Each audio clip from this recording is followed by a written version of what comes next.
So we can slowly begin today's workshop as already it's been quite a while. I couldn't sign into the system today, but Alhamdulillah, we're here. So there was a few questions that were asked in the WhatsApp group that I had actually said I'm going to answer here, but I don't think those people are here. So some questions I prefer to really answer in person because or not in person, but live right now like this, just because they're not easier for me to explain, but easier for you to understand and easier for me to know if you understand.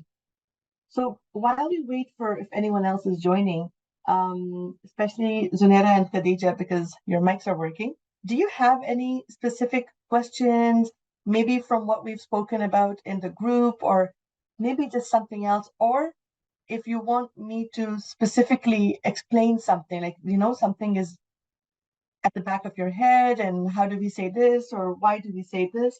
So this is your time. You can totally ask me any kind of question you would like me to. I'm going to answer on this page that I have opened up right now.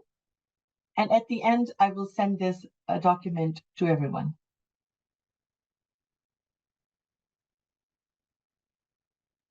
Ma'am, I have a question about speaking in English. Okay. How do we improve it? How to improve it? Okay. The best way to improve speaking is listening. Okay, so the best and most efficient way is through listening. And that does not mean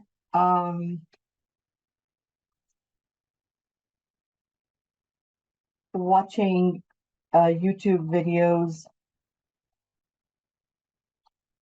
on grammar and IELTS and whatever those kind of YouTube videos there are that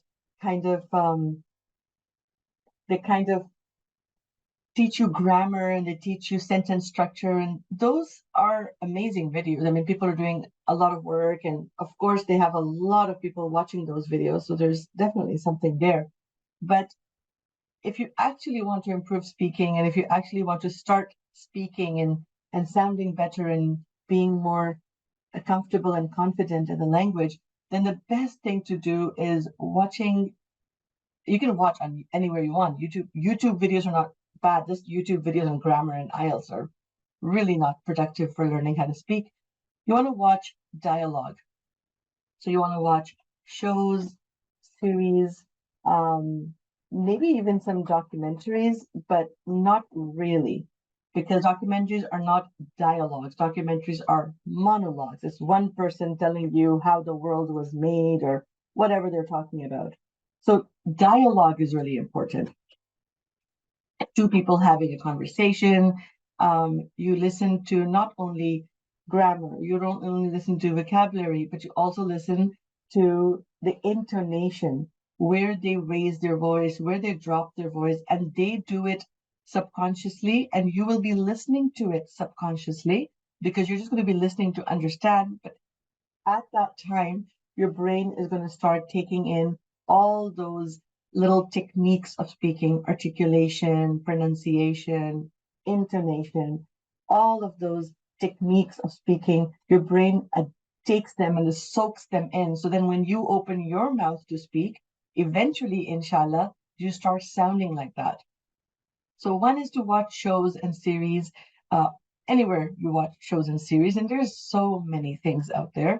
The other one are podcasts. Podcasts are just amazing. Okay, so these really work on just listening without any visual aid. And the benefit of that is you really have to, when you listen to a podcast, your focus and your entire mind is just right there listening to the words. It's not easy at the beginning. It's not something that you're going to start doing and you're going to love it right away, right? Maybe you will start listening. Maybe you don't like the podcast. Maybe maybe it's not really your interest, then find a different podcast.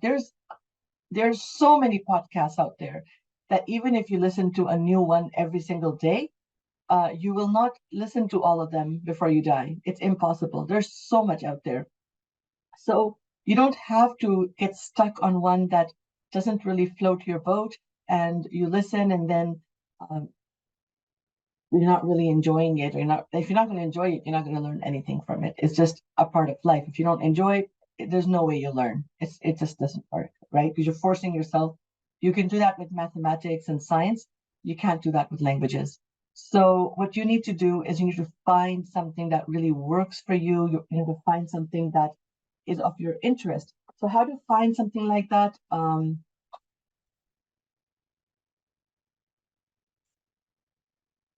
You can search on Google. You can ask me on the group, or separate or private. But if you ask me, I cannot just give you a suggestion. So you have to tell me, okay, so if I'm asking for advice, I'll say, my name is Siddiqa. I love languages. I love teaching. I'm really interested in knowing more about Islamic history. I really like, what do else? So I'm a parent of a teenager, so I really like learning about better parenting skills and challenges of parenting. So I've given you a lot of stuff that I personally like. Now, the person who's recommending a podcast or something to watch knows what kind of stuff I like. So then I will send you something, a few, maybe a couple, or maybe three maximum, and you can then decide if you like it or not. And if you like it, great, start listening to it. Start listening, put it on your phone, put a reminder. If you're washing dishes, you can put your headphones in, you can listen to that. If you're going for a walk, if you're walking home or school or something, there's always a time for listening to podcasts. No one can tell me that I did not have time to listen.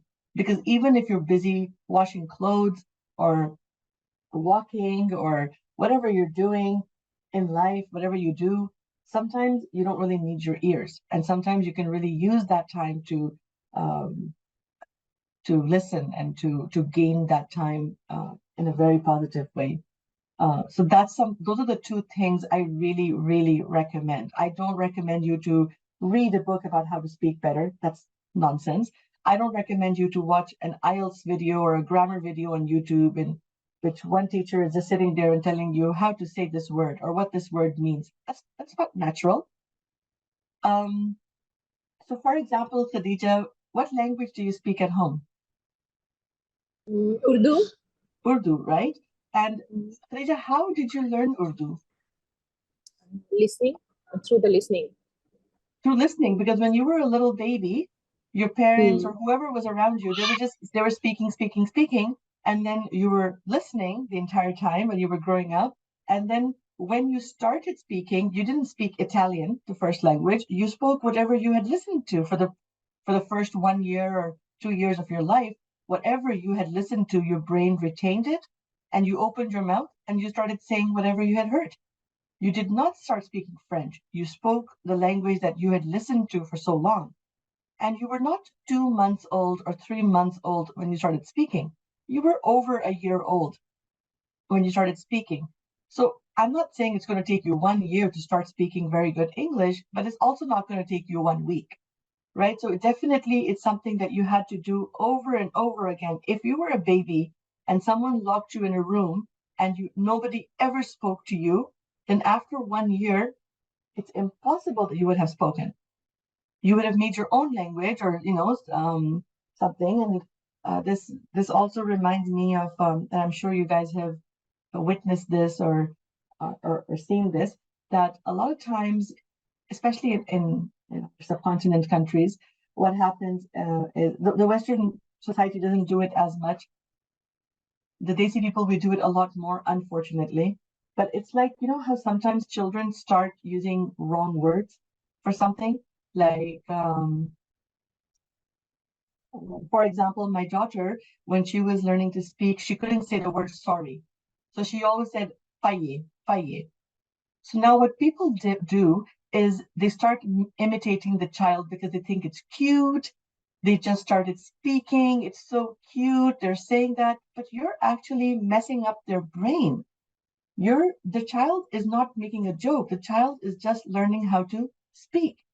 So you need to correct them, or even they can say whatever they're saying. You still have to speak the correct way.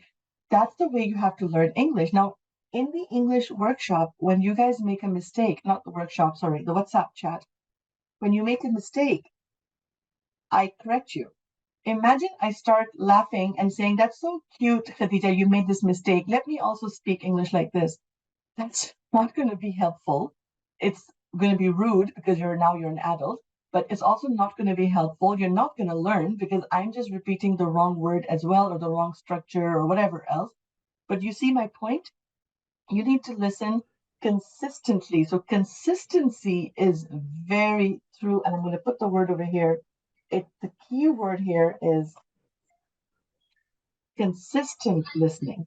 Not like, okay, well, yesterday I listened 20 minutes, or yesterday I listened to 2 hours of English. I'm done for the whole week. No, that's not going to take you anywhere.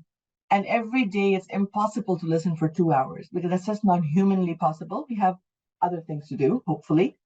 So even if one day you have time and you listen for 2 hours, wonderful. The next day, listen for 5 minutes, 10 minutes, whatever. But the idea is not listening to a lot of listening. The idea is doing consistent listening. If you can do a challenge for yourself, so today is September 16th, until mid-October, you're going to keep a track, pen, paper on your phone, keep a track. How much listening did I do? What did I listen to? Make a small chart, right? Create a small chart for yourself. Make a challenge, because challenges are really good, right? So you can say the date and amount of time, what you listened to. So if you're watching a show, that's fine because you're still listening, right? But then that means you want to avoid subtitles, no subtitles. You want to just listen. You don't want to read. If you have subtitles, you're reading. You want to focus on listening. And if podcasts are too difficult for you at the beginning, which I'm sure they can be, then start with watching things and listening to that. And then because you have visual aid in that, and then eventually you can move on to that. So date and amount of time, what you listened to, and how much you understood. You can give yourself like a lot or a little or 2% or 50% or 80%, whatever you want to do. You make a chart like this, keep a track of it. And when you have something like that, you have a challenge. And when you accomplish that challenge, you will see two things. One, you're going to feel very proud for being disciplined. And secondly, you will see an improvement in your speaking. When you improve your listening, you're going to see a huge impact on your improvement in speaking. This is not my opinion. This is a fact. It's really, really going to work. And if you can imagine that in Pakistan, I don't know about India, but I'm pretty sure about India too, that in our countries, when the teachers in school, they teach us English, they don't really teach us practical English. They give you pages and pages and pages, either to write or grammar or something like this. It's not really practical. So what you need to not follow that step. You need to go into this, and this is really the psychologically accepted good way of learning how to improve a language. And also, when you're listening to someone, you really have to enjoy listening to them. You really have to feel a feeling.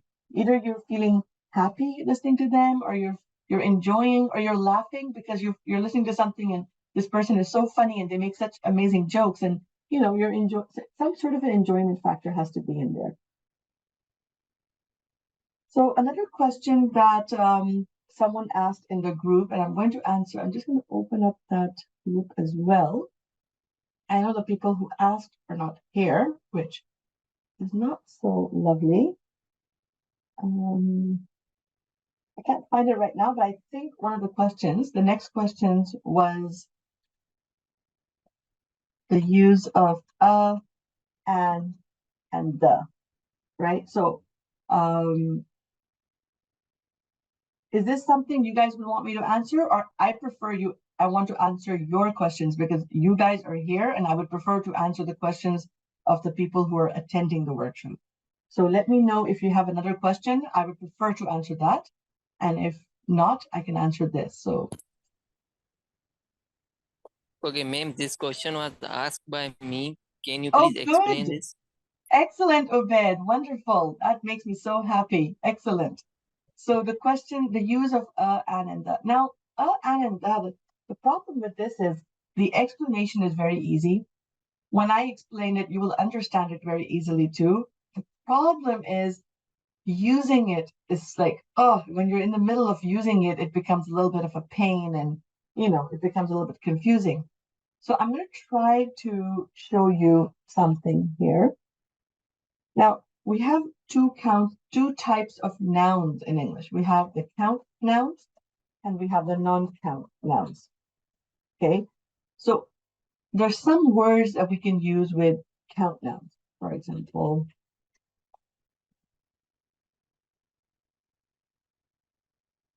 with non-count, we do not use and an, right? So and an we never use in non-count nouns because and an mean one. Basically, the meaning of a banana means one banana. An apple, it means one apple.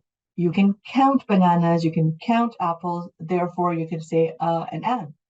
And is used before a vowel, is used before a non-vowel. You already know that, but you cannot use it with non-count, right? So to say, I want money, that doesn't make sense because you don't count money. So you cannot say, I want money. The can be used in both. The is just basically the more definite or the more specific article.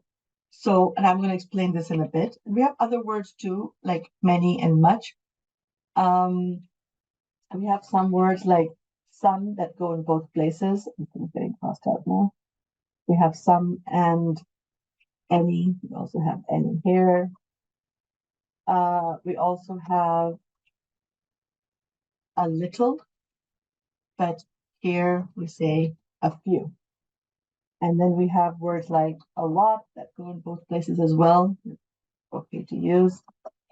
So these are called quantifiers. Okay, so all these words that I've put in the chart are called quantifiers. So sometimes we can put articles, which are and the in quantifiers, and other words are also quantifiers. They tell us how many. How many are we talking about? Because when we speak in English and when we use any sort of a noun, like right now I said any sort of a noun, we always need to use some quantifier. So even in the sentences that I'm speaking to you right now in, I'm using quantifiers. Count nouns are quite obviously nouns that you can count, right? They're countable. And non-count nouns are there's no pattern of them, unfortunately, but usually they're abstract. You can't really hold them, so you can't really count them. So with those, you cannot use and an. So now we know that one thing, okay? But then we want to know, when do we know when to use an, and the, right? So now we know what they are, but when do we use the articles, right? They're called the articles.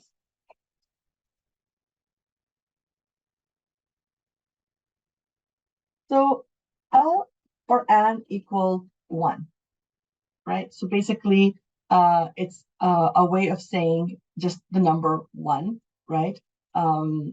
It's in a lot of languages, we also use similar articles, right? So I want an apple and a banana, right? Because with vowel and with a consonant. No specific one, right? I just want an apple and a banana, no specific one, right? So no specific one. So if I say this to you, you just give me, if you know where it is, if you have one, you just give it to me, right? But if I say, I want the apple, the listener or the reader, right, the receiver of my sentence should know which specific apple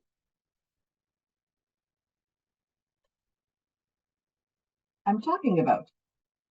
So if I say I want the apple, then if you don't know which apple I'm talking about, you're going to ask me, which apple, right? It's like in Urdu, my Urdu is not so good, but I'm going to try to connect it.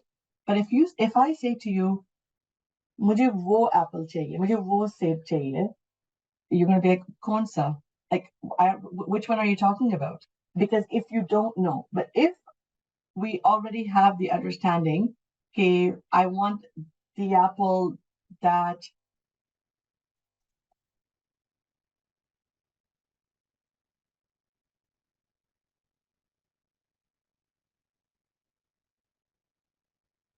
I want that specific apple. I want the apple that you brought from the backyard yesterday. मतलब मुझे कोई apple नहीं चाहिए. I want that one that you brought. मुझे specific वाला चाहिए. But you, whoever I'm saying this to, should understand कि मैं एक specific वाले उसकी बात कर रही हूँ. कोई सेब नहीं चाहिए, वो वाला चाहिए. And the same thing with and an. This is just बस सेब चाहिए.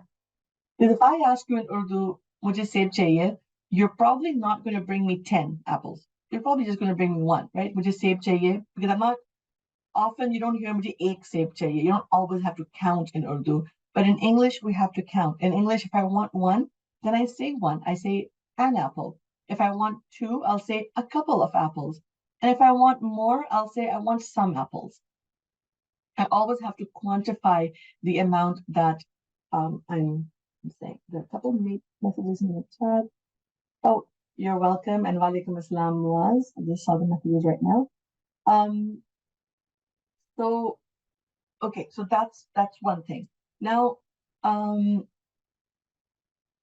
when we use proper nouns, such as Siddiqa, Canada,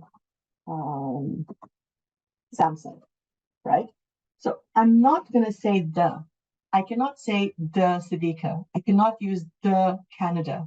I cannot say the Samsung, because these are all proper nouns, right?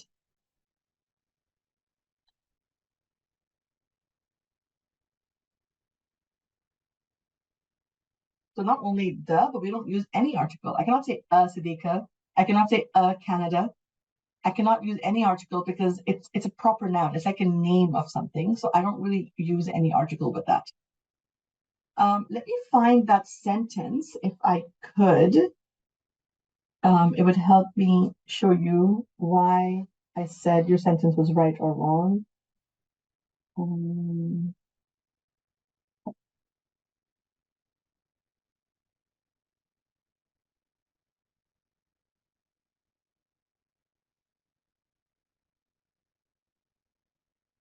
Where did you...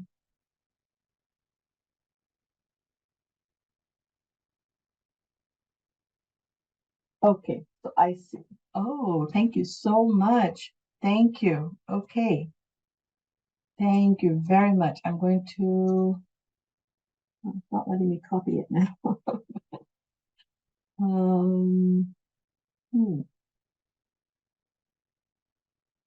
Let me try.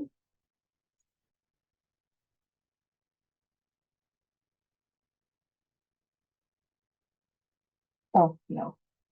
That's not copy paste at all. Okay, so I'll just write it down. So here, let's say this is the example from the chat was there was a sentence, for example, I told her to put in your full focus while setting fire.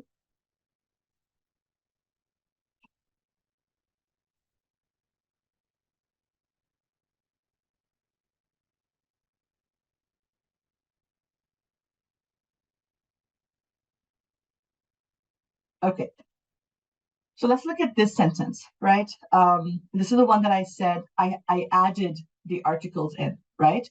So I told her to put in your full focus while setting fire. Now here you see here, fire, first question. Can I count fire?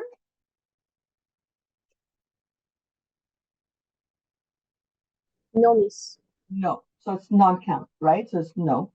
And but I need to put some kind of a quantifier. Remember I said we always need to put a quantity of something, right? So here I need to put a quantity. So I'm going to say who while setting the fire. I cannot say a fire. I cannot say an fire because, like we just decided, I cannot count fire. But I need to put a quantity. There always has to be some kind of a quantity, right? So for this, I need to put the fire. And then here, again, I need to put the fire because for two reasons. One, because it's quantity, I need to put for quantity. And Woag, that fire spread everywhere. So then I need to put again over here to say, and the fire spread all over the place. Because I'm talking about that specific fire, while the one that she was putting, right, the one that she was setting, that fire spread everywhere. But so there's two reasons. One, because I need to quantify, and this one, because the second the is because you know which fire I'm talking about. The fire that she was setting, that fire spread all over the place. So the other sentence was, just trying to see where else I did that.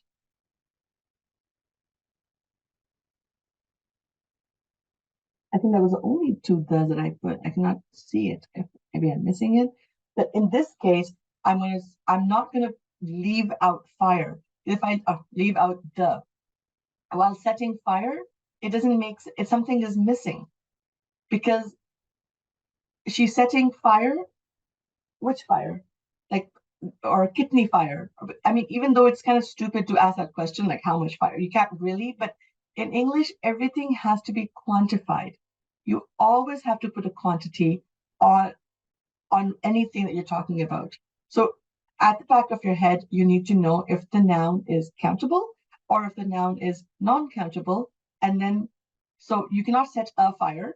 It's not possible, right? Let's set a fire. No.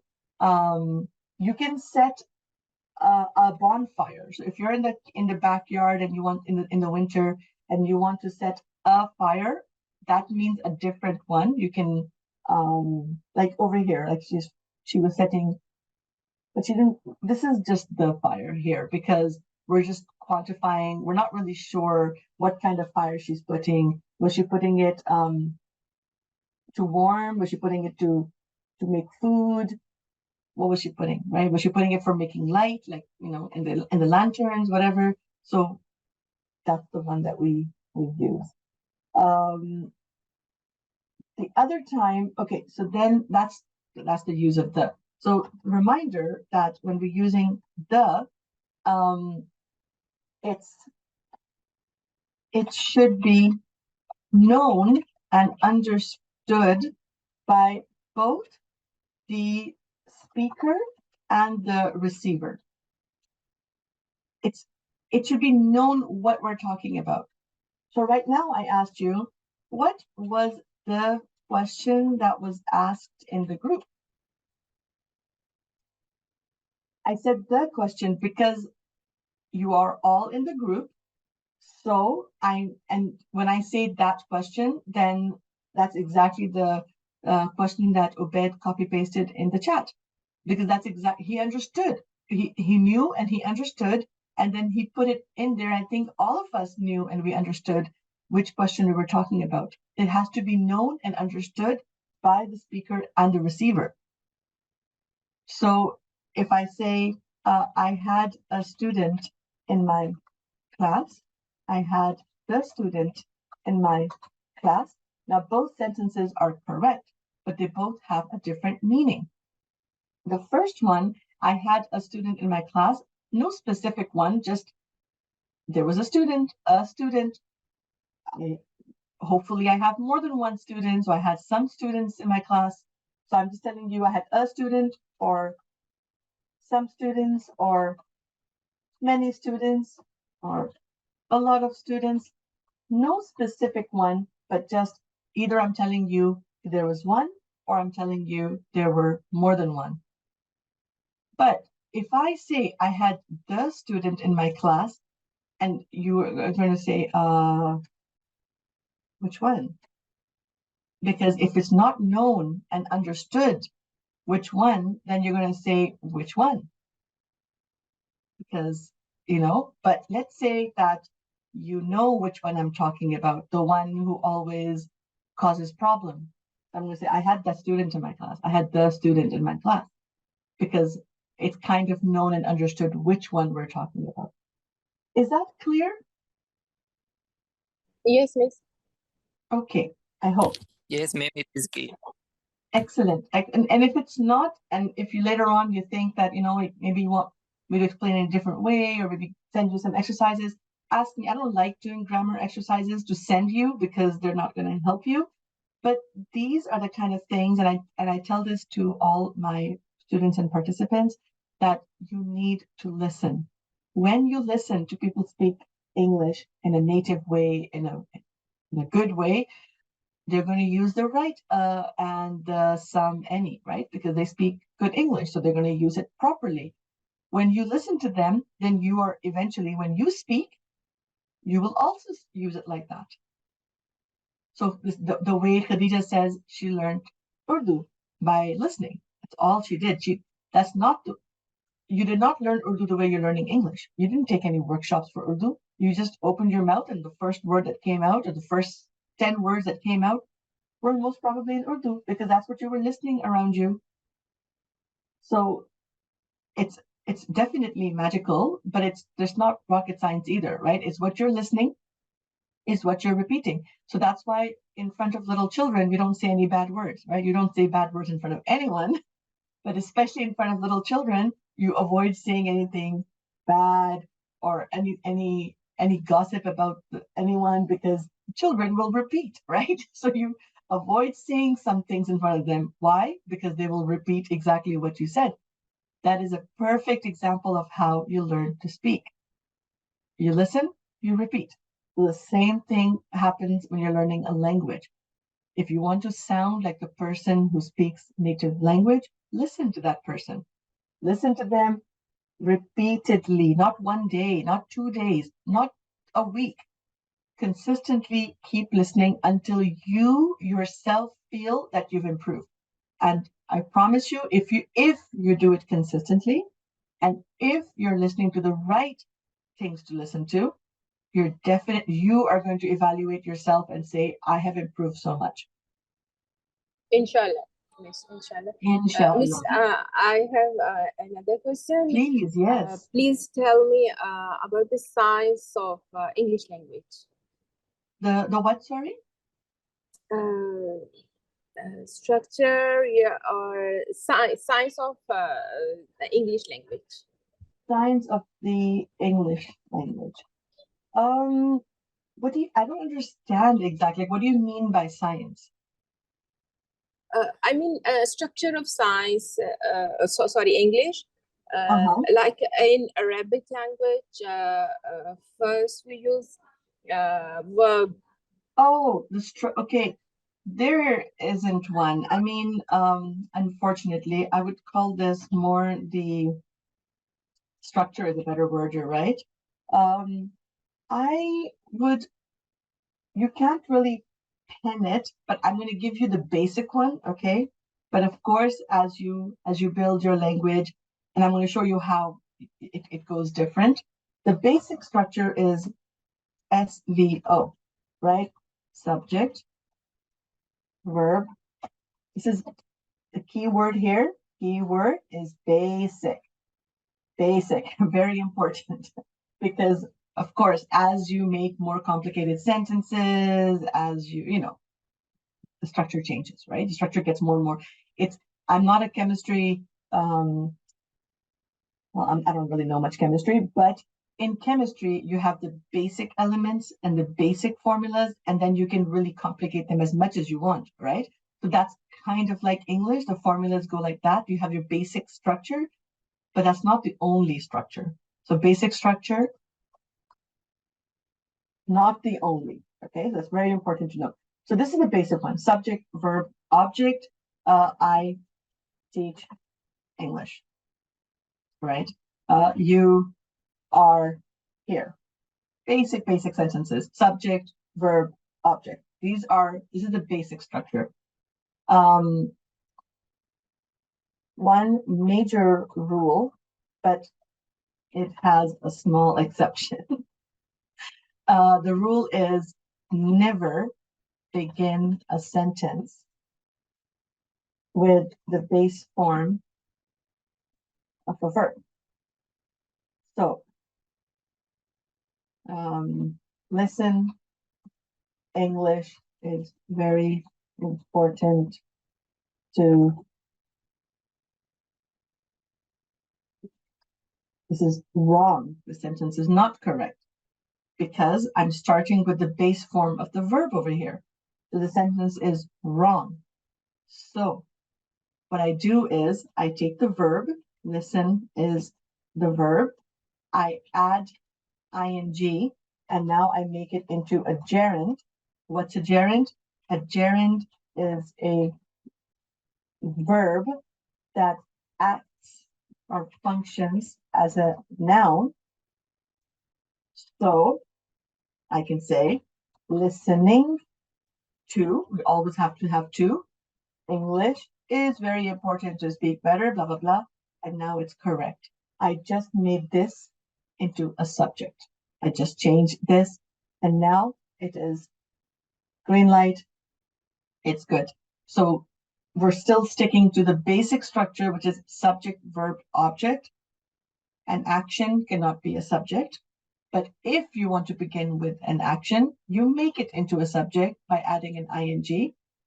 But I said over here, it says there are small exceptions, which it's a winding road. You know, it's a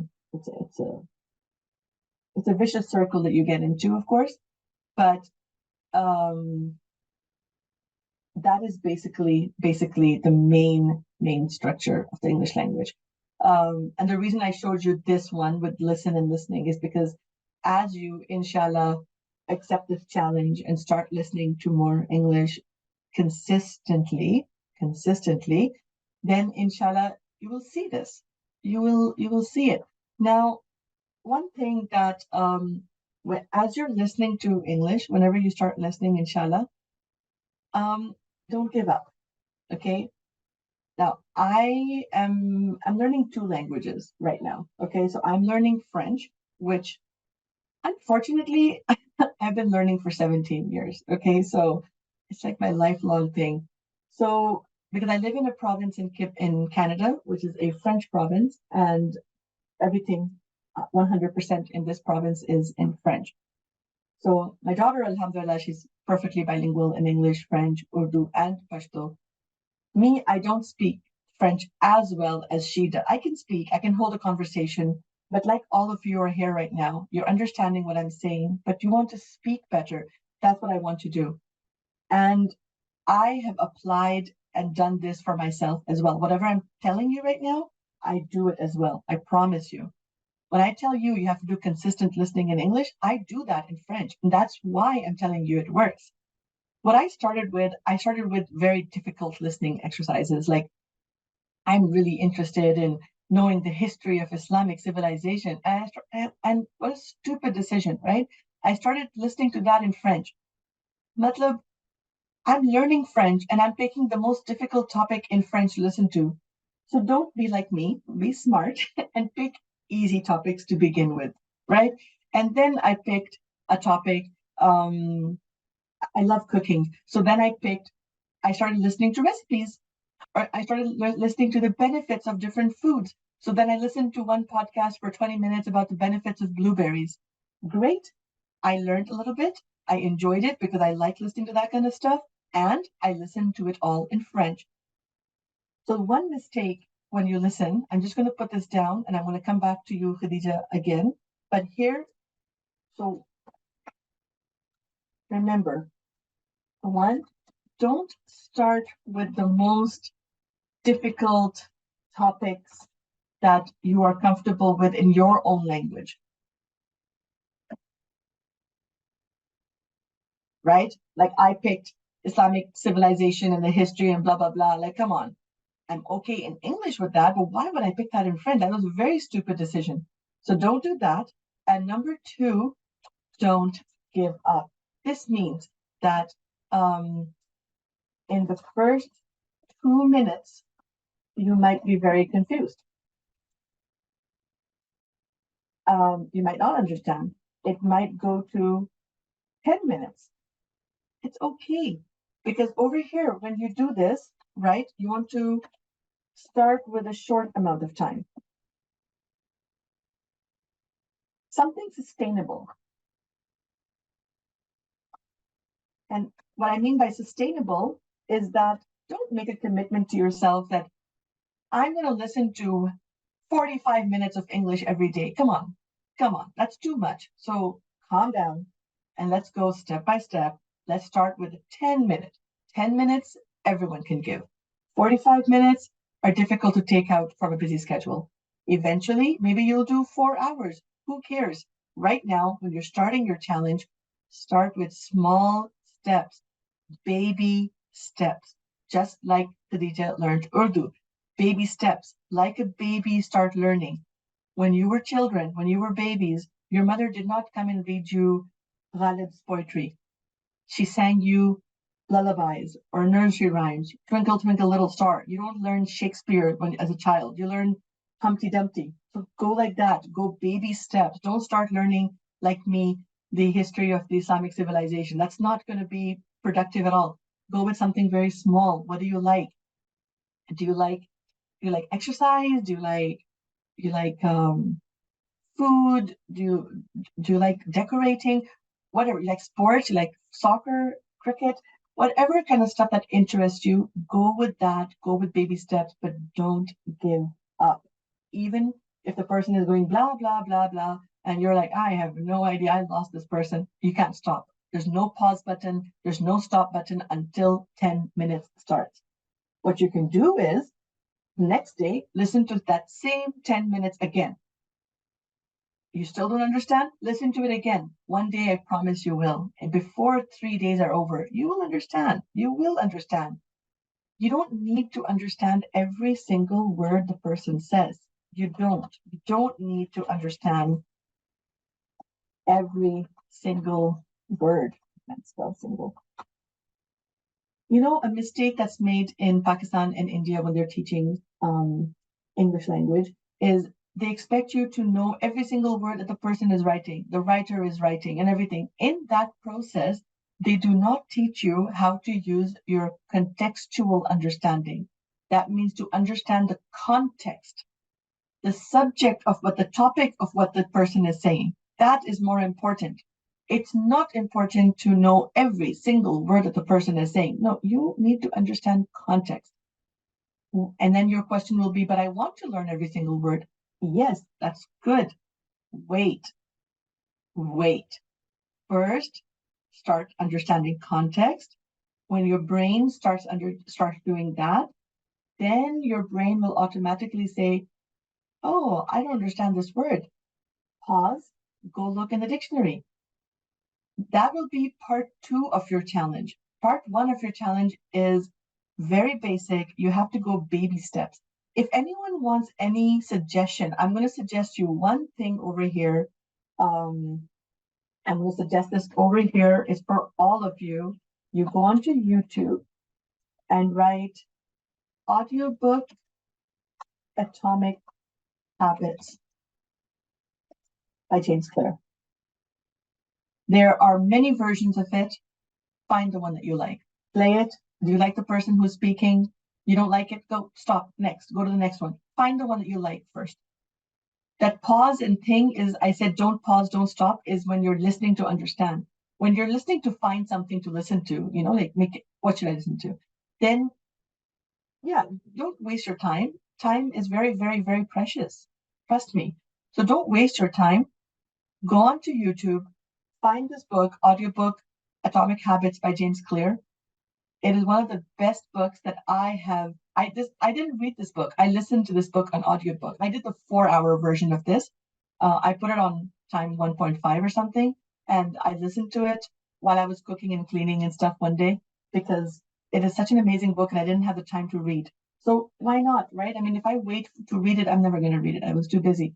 So I listened to it, and I have to tell you that it is one of my most favorite books that I've ever read in my life because he guides you and he shows you if you want to bring a change in your life, if you want to be better at something, if you want to learn something, if you want to change something, anything you want to do in your life, if you take big steps to do it, you're going to fail always. And even if you pass, even if you succeed, you're never going to be satisfied. If you want to be satisfied and feel successful and achieve success, you have to take small steps, baby steps, atomic habits. Atom is the smallest particle of anything, right? The smallest part of anything is called an atom. So this is what the thing is called. It's called atomic habits. Little tiny habits, little tiny changes, very small, atomic level ones.